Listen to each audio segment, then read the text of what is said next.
নবীর সুন্নত মানি তারা, নবীরে ভালোবাসে যারা। আসলে কথা আমার না, সব কথা কার ভাইজান? জান্নাতীদের দুটি গুণ, এক নাম্বার হইল মনোযোগ দিয়ে শোনে, দুই নাম্বার যা শোনে তাই মানে। এইবার একটু শক্ত কথা আসবে। ওই যে আরশে আজিমের বামে যারা দাঁড়াবে, তিনটা অপরাধের কারণে। কয় অপরাধের কারণে? এখন আমি কোরআন দিয়ে বর্ণনা করব।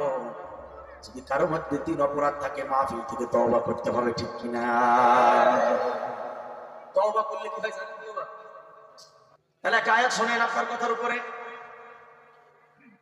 قل إن كنتم تحبون الله فاتبعوني يحببكم الله।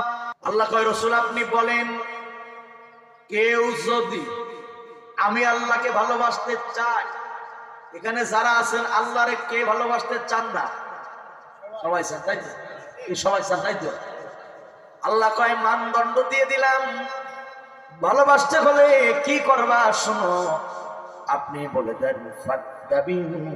এখানে কিন্তু মুহাব্বতের কথা স্পষ্ট বলা হয় নাই, এখানে বলা হচ্ছে অনুসরণের কথা। আর নবীর সুন্নত মানি তারা, নবীরে ভালোবাসে যারা। কথা ঠিক না বলে? সুন্নতের খবর নাই, নবীর নামে গান গাওয়া মানে ভণ্ডামি করা। কথা ঠিক না যারা বলে?